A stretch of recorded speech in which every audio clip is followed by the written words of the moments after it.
మొన్న అయితారన్నాడు నుమాయిష్ కోయినా తీరొక్క వస్తువులు అది ఉన్నది ఇది లేదనుకుంటా ఏది కావాలంటే అది దొరుకుతున్నది. కన్యాకుమారి నుంచి కాశ్మీర్ దాకా ఎక్కడెక్కడో వచ్చి దుకాణాలు పెట్టిర్రు. తిరిగి తిరిగి ఆకలైతే కమ్మటి వంటలు రుచి చూడొచ్చు. పోరగాళ్ళకు బోరు కొడితే రంగుల రత్నం ఎక్కి మురవచ్చు. చిన్నలకు పెద్దలకు ఏ వస్తువు కావాలంటే అది అమ్ముతున్నారు నుమాయిష్లా. ఫిబ్రవరి 15వ తారీఖు దాకా నడుస్తుంది. నాకైతే మళ్ళోసారి పోయి రావాలే అనిపించింది.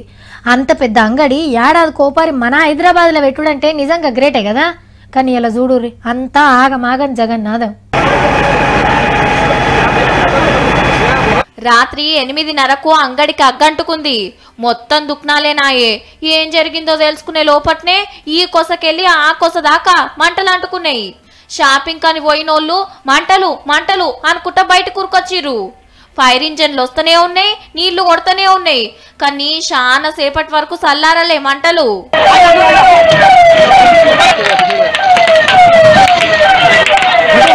పొద్దుగాల పోయి చూస్తే ఏముంది, మొత్తం కాలి బూడిదైంది. 300 షాపులు తలగబడ్డాయి. బట్టలు బుట్టలు బాసాన్లు ఆట బొమ్మలు తీరొక్క వస్తువులు కాలిపోయినాయి. హైదరాబాద్ అంగడిలో అమ్ముకుందామని ఎక్కడెక్కడికెలో వచ్చి దుకాన్లు పెట్టిర్రు. 17 లెక్కనే 4 రూపాయలు చేతిలో పెట్టుకొని పోవచ్చు అనుకున్నారు. కానీ అగ్గిదేవుడు మొత్తం ఆగం చేసే వరకు నెత్తికి చేతులు పెట్టి ఏడుస్తున్నారు షాపుల ఓనర్లు.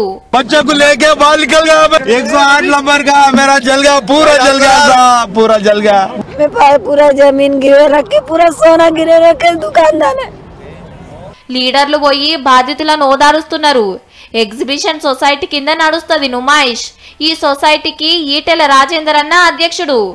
అగ్గెట్ల పుట్టిందో ఎంక్వైరీ చేపించి నష్టపోయిన వాళ్ళకు న్యాయం చేస్తాం, మళ్ళీ పార్క్ జరగకుండా జాగ్రత్తలు తీసుకుంటామని మాట ఇచ్చిండు. కానీ షార్ట్ సర్క్యూట్ తోడు అయితే అట్లా జరగదు. అది ఎక్కడైనా ఇంత వేల మంది వచ్చేటప్పుడు సిగరెట్ తాగేసిందా దేని వల్ల అక్కడక్కడ కొంతమంది స్టౌల్ తెచ్చుకుంటారు. స్టౌల్ తెచ్చుకొని లోకల్ వండుకొని తింటారు. అట్లాంటి వాళ్ళు జరిగిందా దానికి తేలాల్సి చక్కెర ఉన్నది. అంతా ఆగమాగం ఉన్నది కాబట్టి 2 రోజులు బంద్ ఉంటది నుమాయిష్.